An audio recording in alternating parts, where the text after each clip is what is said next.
saya dapat kesempatan untuk berbagi.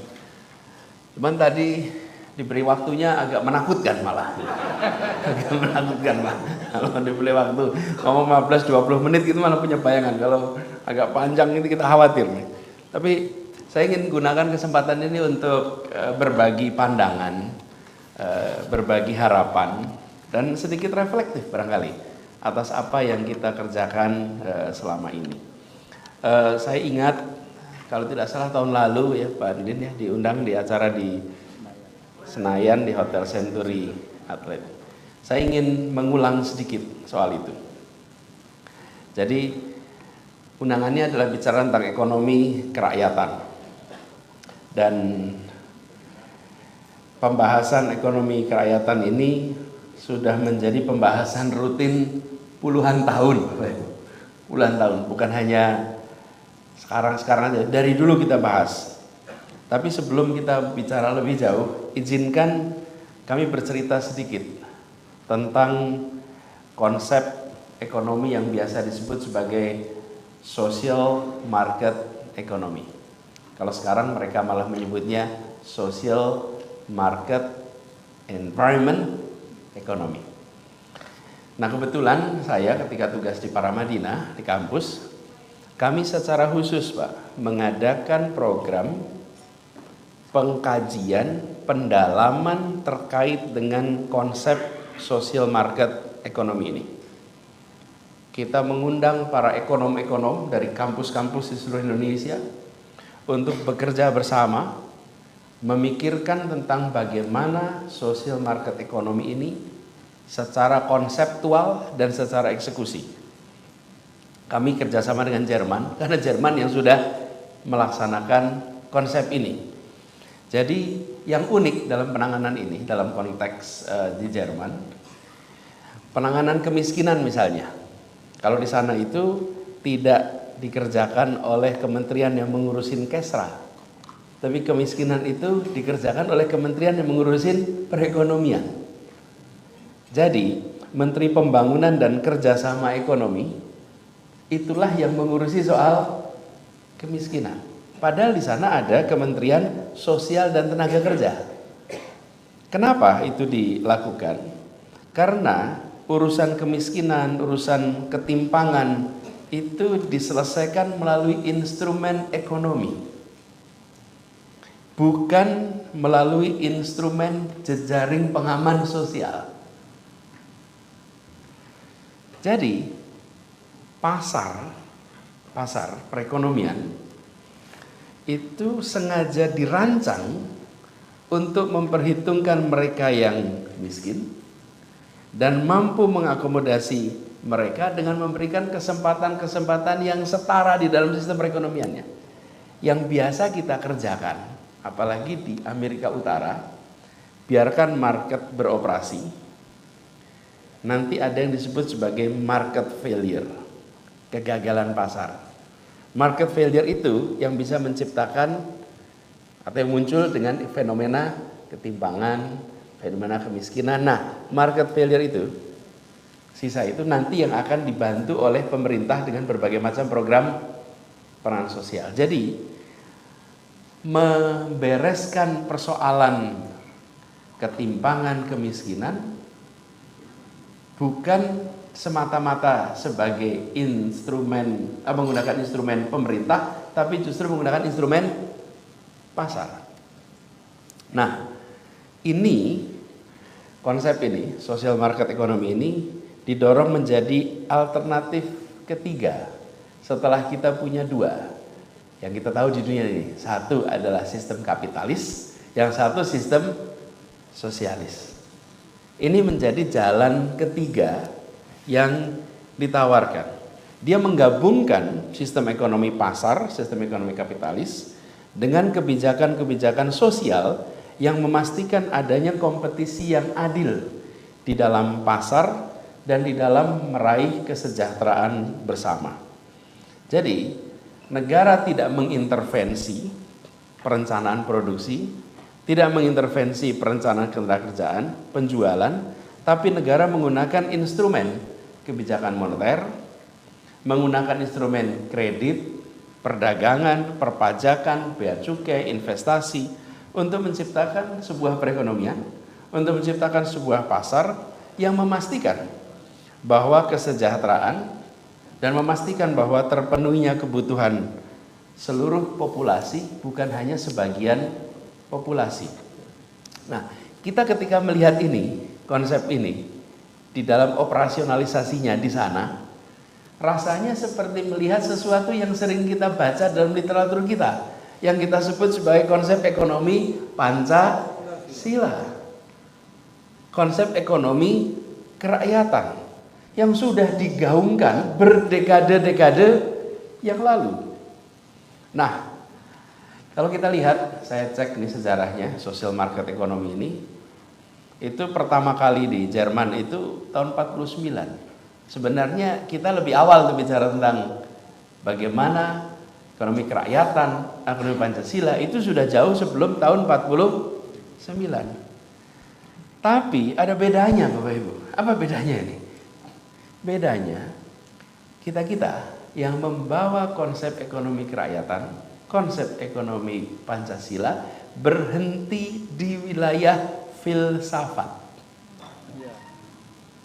Ekonomi Pancasila sebagai filosofi. Sementara mereka yang berada di dalam social market economy bergerak sampai modeling. Bagaimana hitungan matematikanya? Bagaimana model perekonomiannya? Fungsi produksinya seperti apa? Jadi di kita berhenti di wilayah filsafat, karena itu nggak bisa didebat, pasti semua setuju. Pasti semua setuju. Oh, filosofinya adil kok, mana ada yang nggak setuju sama adil? Pertanyaannya, bagaimana menjelaskannya? Nah kita, generasi, kalau boleh saya cerita sedikit sejarahnya, Bung Hatta dan generasinya berbicara tentang ekonomi yang berkeadilan, pasar yang berorientasi pada kesejahteraan semua, bukan berorientasi pada kesejahteraan sebagian. Itu generasi Bung Hatta. Generasi berikutnya dikirim sekolah ekonomi rame-rame ke negara yang mengadopsi sistem kapitalis. Oke? Berangkat rombongan ke sana, dan kemudian di sana tidak sedikit pun belajar unsur sosialnya di dalam pasar. Teknik-teknik kebijakannya, modeling ekonominya, semua mengasumsikan pasar tanpa unsur sosial.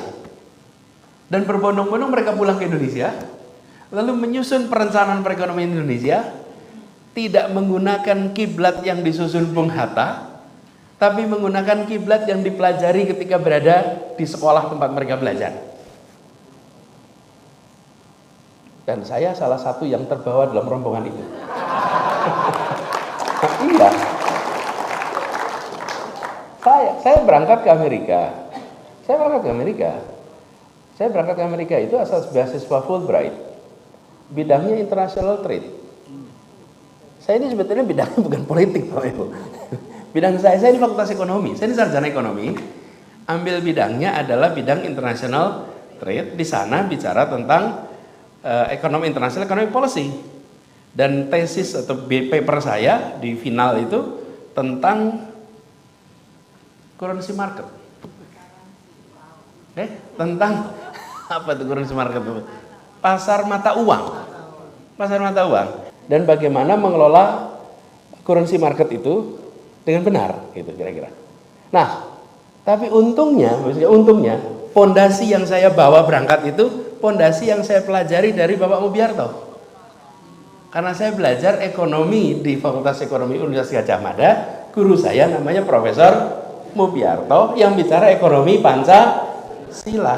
Jadi, ketika saya berangkat ke sana, saya lihat itu beda ya gitu di sana. Nah, jadi ketika kemudian saya ketemu dengan instrumen-instrumen itu, saya kemudian membaca, begini rupanya cerita Republik ini. Oke. Ketika kami belajar ekonomi Pancasila, ekonomi kerakyatan, nggak ada modelingnya Bapak Ibu. Nggak ada. Mana modelnya? Coba kalau Bapak Ibu tanya, ini mana modelnya? Fungsi produksinya seperti apa? Coba ditunjukkan rumusnya, nggak kelihatan. Sementara ketika saya bicara belajar tentang ekonomi yang kapitalis, di situ ada fungsi produksinya. Di situ missing link-nya kita.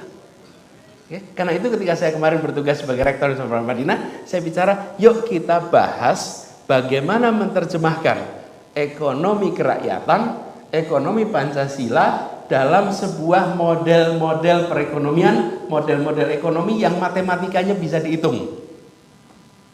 Karena selama ini model itu berhenti di dalam filsafat. Jadi kalau kemudian Bapak Ibu ketemu dengan pengambil kebijakan bilang, Pak, kami ingin kebijakannya berorientasi sosial. Itu pengambil kebijakan juga bingung. Loh, tunjukkan saya caranya. Kalau dalam pidato saya bisa pidatokan. Oke? Tapi kalau tunjukkan kebijakan, apa yang harus kerjakan? Kenapa contoh dari social market ekonomi di Jerman itu menarik? Dan itu ada ilmunya sekarang. Dan yang menarik, kampus-kampus di Amerika Serikat mulai mengimpor dosen-dosen dari Jerman untuk mengajarkan social market ekonomi di pusatnya kapitalisme di Amerika Serikat.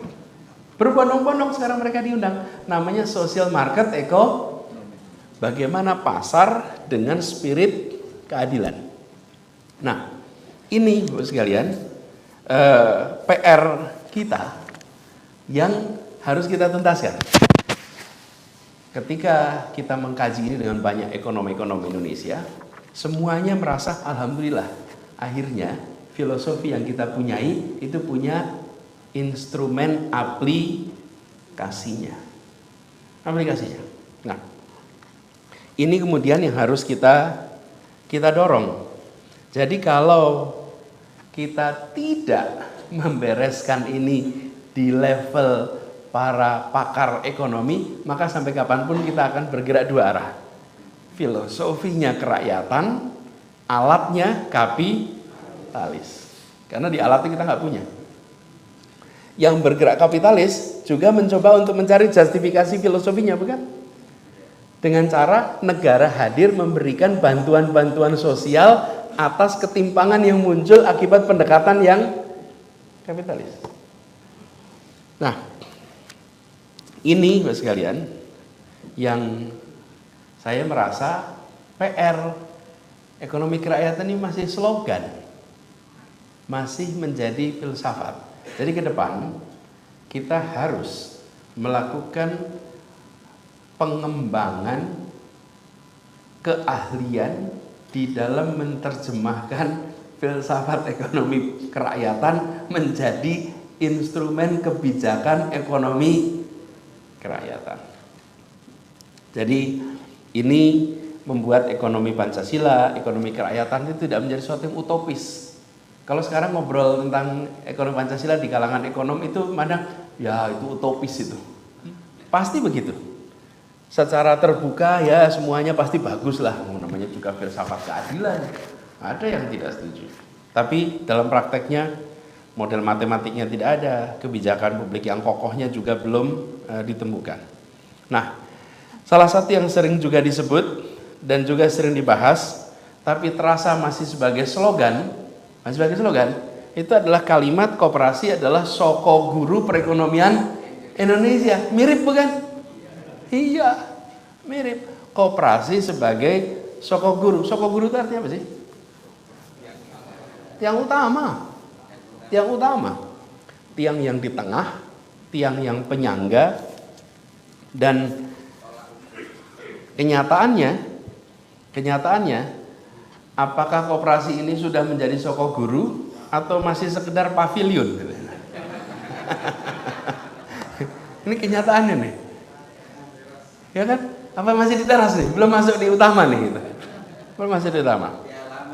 Dan apakah koperasi sudah menjadi penyedia solusi utama bagi masalah-masalah besar bangsa, masalah-masalah besar perekonomian, masalah-masalah besar kesejahteraan?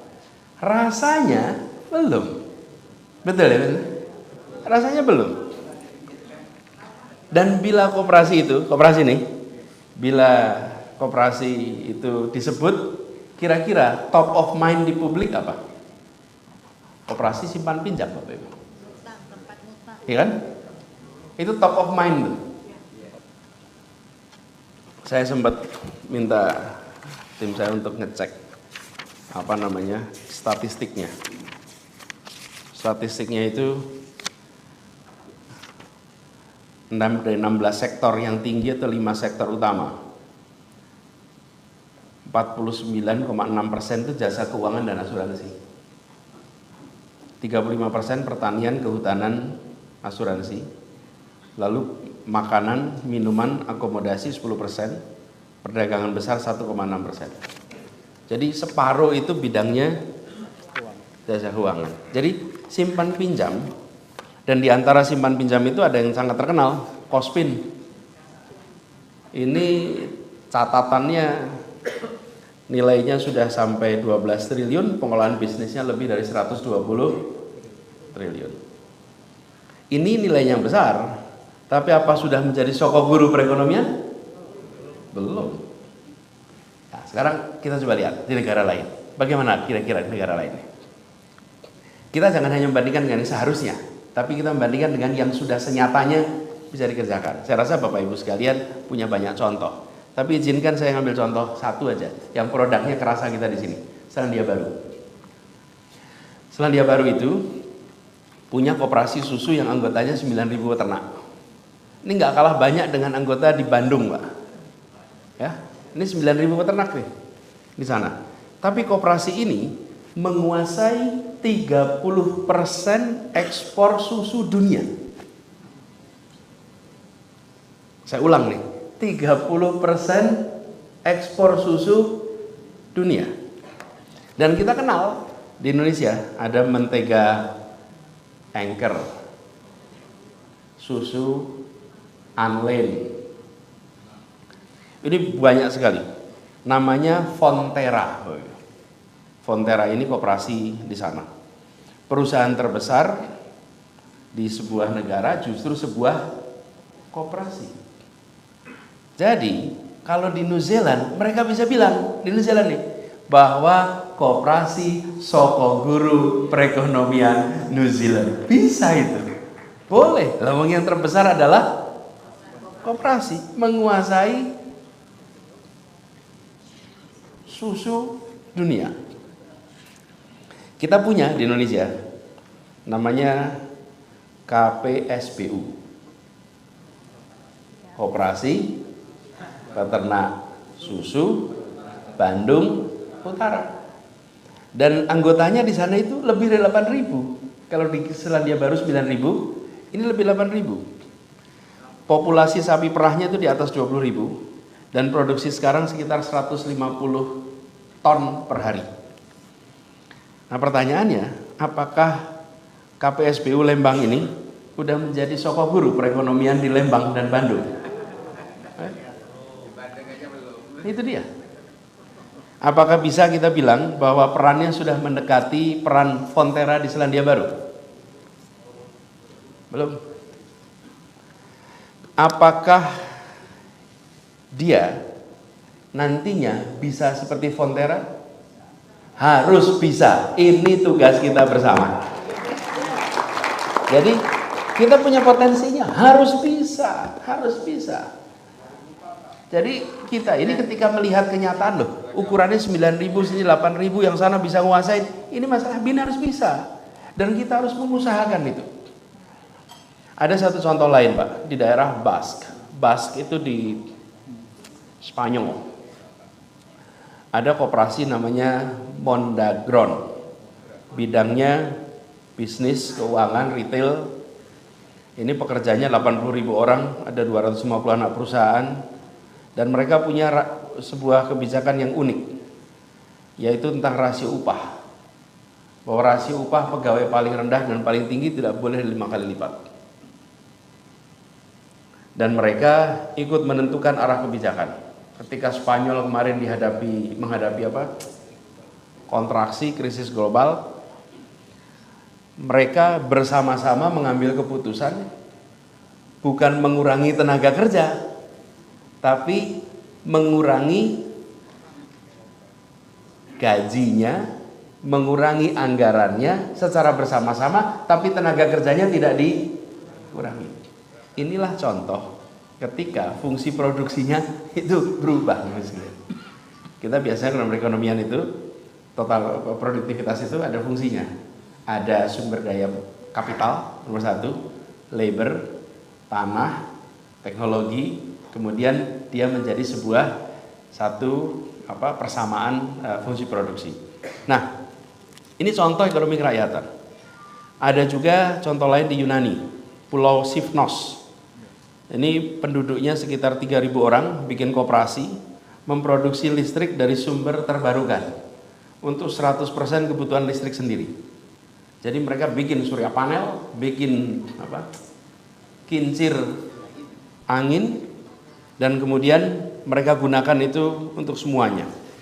Dan di Jerman hari ini 50% energi terbarukan itu dihasilkan dan dimiliki oleh komunitas-komunitas bentuknya koperasi. Bapak sekalian, 50% dari energi terbarukan di Jerman dihasilkan lewat koperasi. Jadi ini contoh nyata ketika filosofi itu diturunkan dalam bentuk kebijakan, diturunkan dalam bentuk model, begitu dieksekusi dahsyat dampaknya. Itu tadi cerita Selandia Baru, cerita Spanyol, cerita Yunani. Sekarang saya cerita Jakarta, boleh ya? Jakarta. Walaupun sudah pensiun, Mbak bisa. Ada pensiun, tapi saya cerita Jakarta, boleh kan? Boleh. Jadi ketika kami bertugas di Jakarta, kita melihat ini nggak bisa kita membiarkan begini saja negara rakyat berinteraksi tanpa ada sebuah institusi yang mengatur bersama. Jadi kita gunakan pendekatan koperasi ini untuk sebuah dalam tanda kutip policy eksperimen, policy breakthrough yang belum pernah terjadi sebelumnya. Kami ini di pemerintah kalau membangun rumah susun, lalu pengelola rumah susun itu akan berurusan dengan setiap warga yang ada di situ. Tagihannya, maintenance-nya, begitu kira-kira. Semua kita kerjakan. Nanti pada bayar tuh bulanan. Seperti itu apartemen. Nah, kampung akuarium itu kampung yang dulu digusur. Hilang, kemudian kami bangun kembali kampung itu. Dibangunlah tower di sana. Dan warganya kembali masuk ke sana. Nah, ini kita ubah konsepnya. Bukan pemerintah berurusan dengan per warga, kami minta mereka membuat koperasi untuk mengelola itu semua. Namanya Koperasi Akuarium Bangkit Mandiri. Mereka menjadi entitas berkumpulnya seluruh warga yang tinggal di sana harus anggota koperasi. Tanpa anggota koperasi tidak bisa ikut tinggal di rumah susun. Harus. Lalu seluruh pengelolaan rumah susun itu dikelola oleh koperasi. Pembayaran bulanan oleh koperasi. Jadi negara tidak berurusan langsung dengan rakyat, tapi berurusan lewat koperasi. Kan kita biasanya panggil manajer bikin PT mengelola rumah susun, bukan? Manajemen building. Lah kenapa manajemennya PT? Apa yang terjadi ketika ini dilakukan? Semua memiliki peran yang sama. Ya Bapak Ibu tahulah prinsip peran koperasi. Apa yang terjadi? Kemudian warga itu bersatu, bekerja bersama, dan berurusan dengan pemerintah sebagai sebuah entitas. Jadi kami bukan malah berinteraksi dengan warga langsung dan memecah belah warga, bukan. Justru kami ingin warga bersatu lewat entitas koperasi. Ini sudah dijalankan. Dan itu pertama kali ada pemerintah mengelolakan sebuah tempat miliknya. Ini kan asetnya aset pemerintah, tapi oleh koperasi. Itu lamanya di mana? Lamanya cari regulasinya, Bapak Ibu. Apa artinya? Kita tidak memiliki policy framework yang memberikan ruang pada koperasi untuk mengelola seperti ini. Itu. Jadi itu yang saya katakan tadi, selama kita tidak menerjemahkan di dalam bentuk regulasi, ini sulit koperasi itu tumbuh, sulit. Regulasinya disiapkan. Jadi kami itu bertaruhnya di mana? Nanti kalau pemeriksaan BPK bagaimana? Betul kan? Nanti kalau penghitungan dalam tanda kutip nilainya yang layak seperti apa? Wah, itu rumitnya di situ. Nah, Ini sudah kita lakukan. Jadi kami ingin bilang begini Bapak sekalian.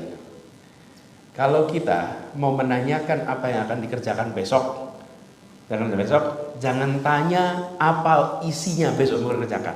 Semua orang bisa ngarang apa saja Bapak Ibu. Bapak Ibu sekalian, cari semua calon gubernur, calon wali kota, calon presiden, bicara depan Bapak Ibu sekalian. Tanya, apa yang akan dikerjakan untuk koperasi? Semua jawabannya menyenangkan kuping Bapak Ibu sekalian. Iya, pasti. Semuanya akan bilang, oh iya, kami akan bikin koperasi top, koperasi nomor 1. Semua akan bilang begitu. Dan Bapak Ibu dengerin, wah ini cocok ini, ya. Ini cocok ini sama kuping saya cocok nih gitu ya. Oke, pas tahun berikutnya berjalan, kok Rauno nggak ada kenyataannya ya gitu. Nah kami nggak mau menawarkan itu Bapak Ibu sekalian. Yang kami mau tawarkan adalah rekam jejak kenyataan yang sudah terlaksana. Itu yang kami tawarkan.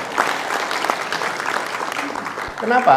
Karena ini rumus ini dalam psikologi 101 nih. Semua yang belajar ilmu psikologi tahu. The best predictor of your future behavior is your past behavior.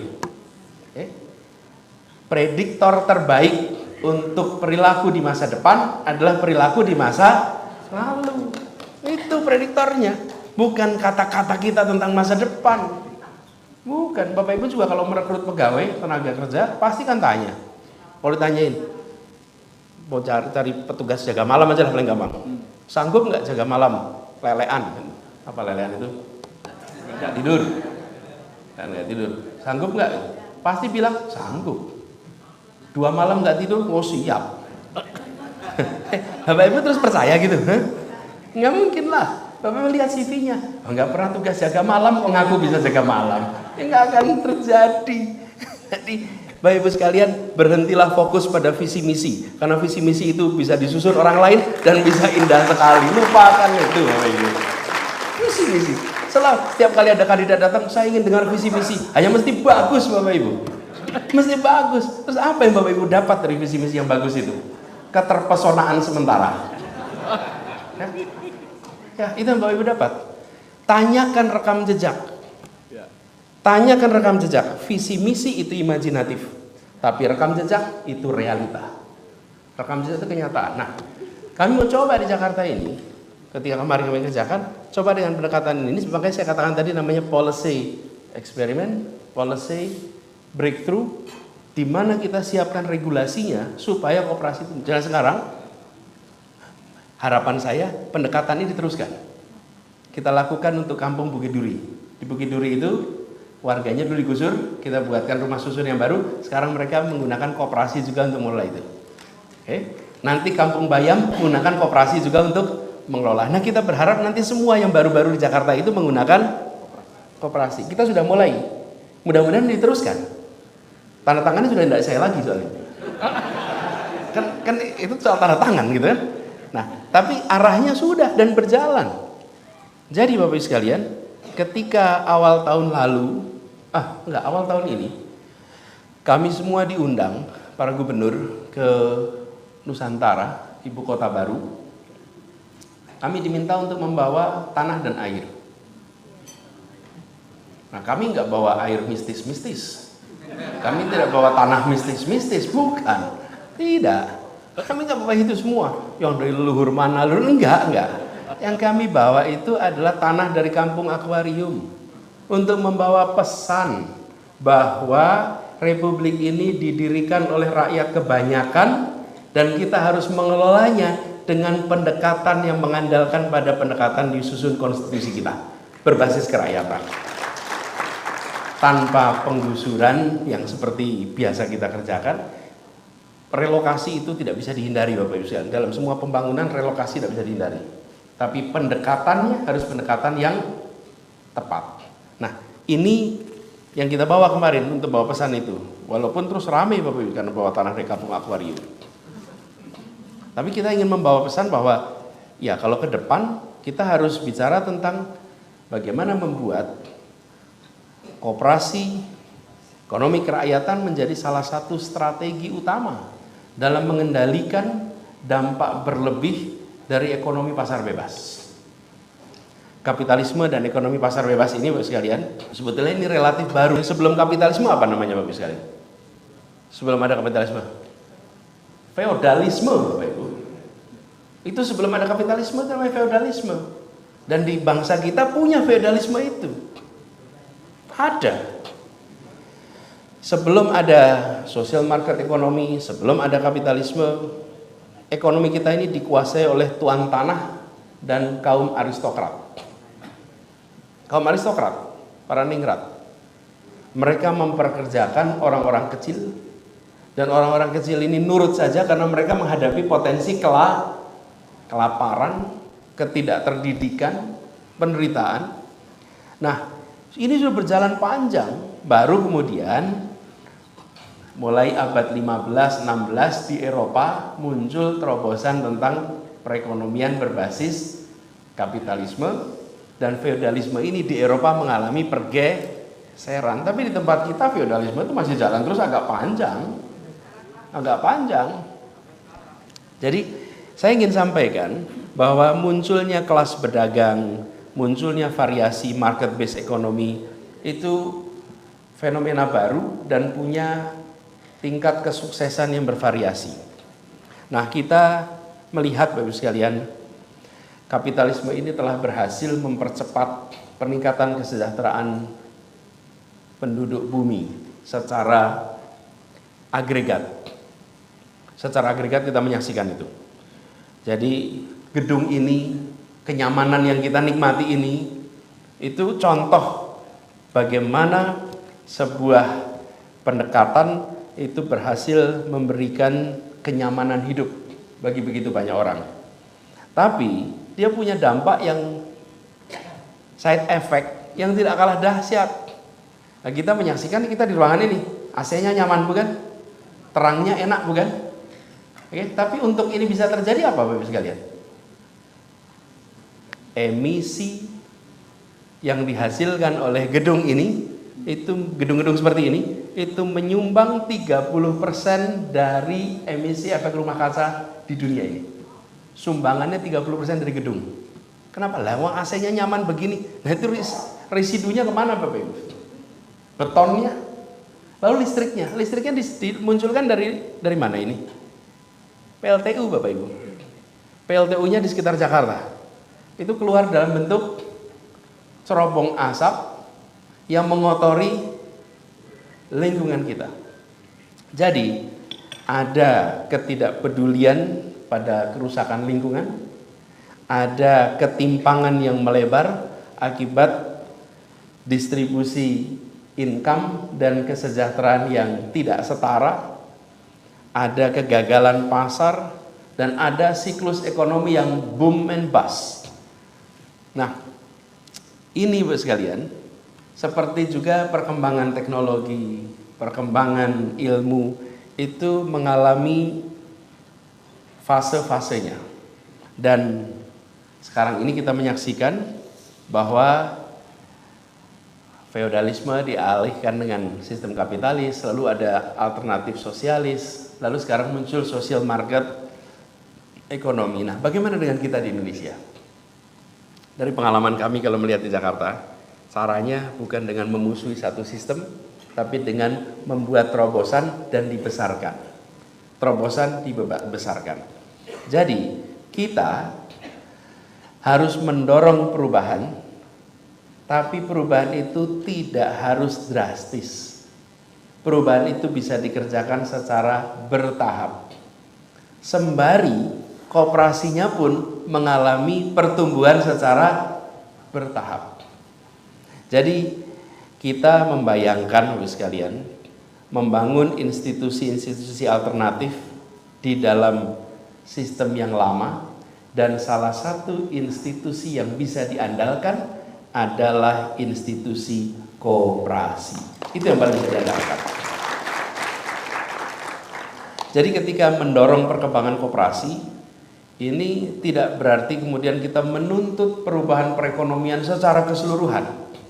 Namun kita membangun organisasi yang lebih menjanjikan kesetaraan bagi mereka yang terlibat di dalamnya.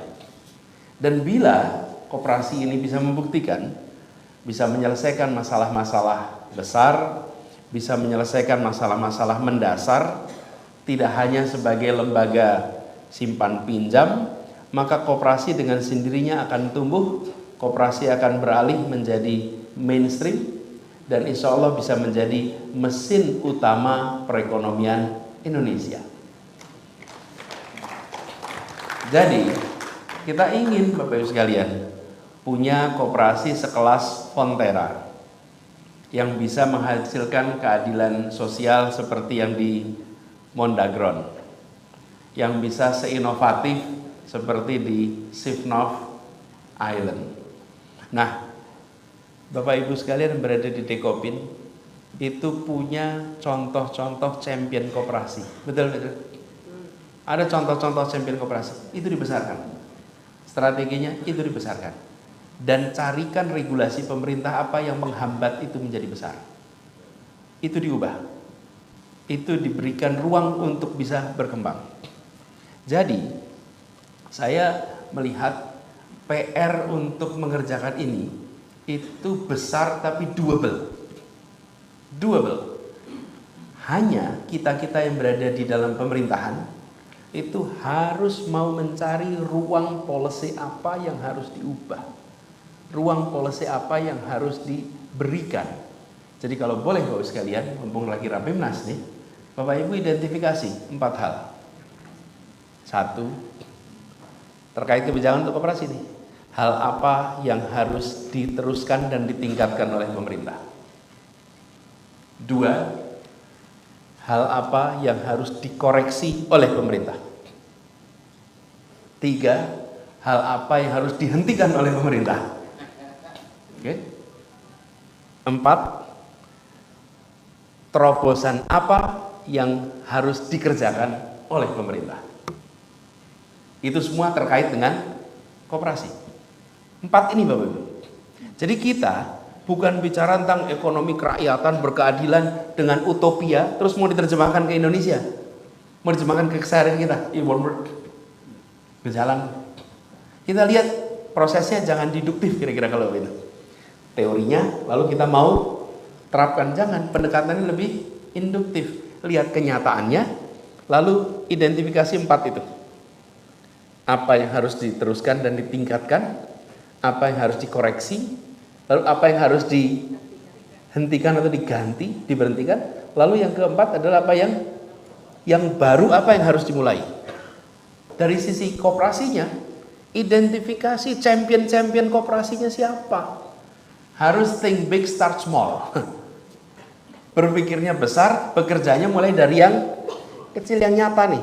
Jadi kalau tadi kita bicara koperasi peternak susu Bandung Utara misalnya tuh, atau Kospin misalnya nih, ya apapun lah, Bapak Ibu yang lebih tahu, Bapak Ibu yang berada di dalam institusi ini, mana yang bisa jadi champion, mana yang bisa menjadi pembuka, identifikasi itu, lalu seriusi untuk itu diberikan ruang tumbuh berkembang, sehingga nantinya kita bisa memiliki contoh-contoh. Bapak Ibu sekedar informasi, saya tidak menghentikan pengelolaan rumah susun lama di Jakarta diubah jadi koperasi. Tidak Bapak Ibu. Saya menerapkan pada yang baru, yang lama belum diganti. Kenapa? Biar yang baru ini terbukti dulu nih.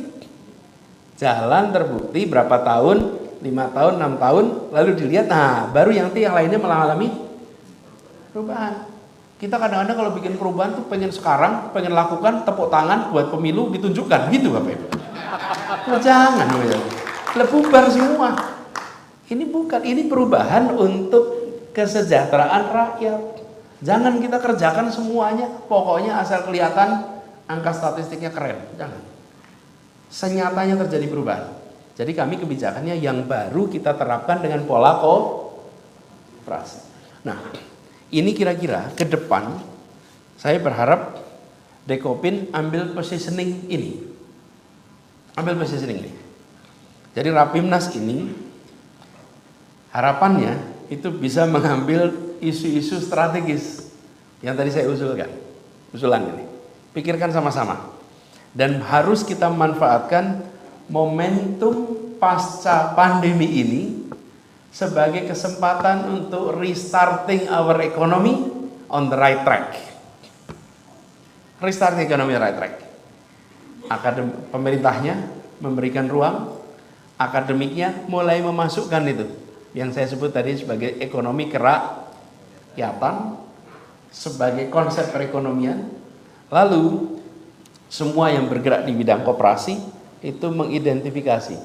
Jadi nantinya ketika kita bicara tentang cita-cita Republik ini menghadirkan keadilan sosial, maka keadilan sosial itu bisa diraih lewat proses perekonomian yang baik, yang benar. Bukan sekedar dari tangan pemerintah.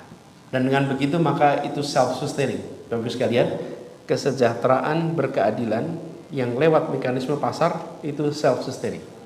Kalau berkeadilan lewat kebijakan pemerintah, pemerintahnya ganti bisa tidak sustain, Bapak Ibu. Tapi kalau lewat mekanisme pasar, dia akan self-sustaining. Nah, selama ini, kalau boleh saya itu sebagai kalimat bahan penutup, selama ini kita mengasumsikan mekanisme pasar itu efisien, tapi kita tidak memasukkan unsur fairness, justice di dalam ekonomi pasar. Itulah yang kira-kira nanti harus kita kerjakan sama-sama. Jadi Bapak sekalian saya hormati, ini adalah harapan, ini adalah cerita tentang apa yang sudah dikerjakan dan bagaimana kedepannya itu bisa kita ekstrapolasi, bisa kita besarkan untuk seluruh Indonesia. Nah, kami berharap Dekopin bisa mencerna ini semua, merenungkannya, dan mudah-mudahan mewujudkan dalam bentuk langkah-langkahnya.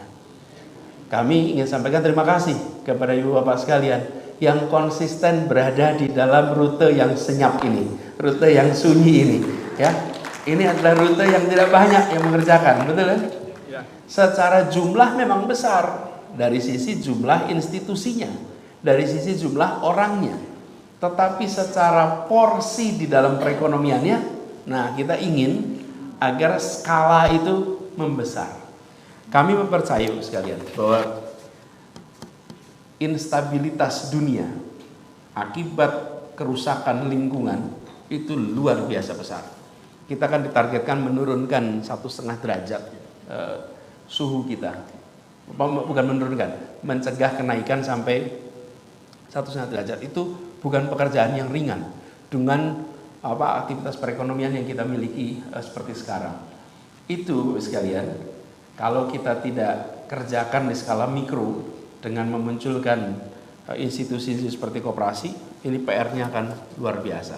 Indonesia bisa mengerjakan dan Dekopin harus menjadi garda terdepannya. Terima kasih.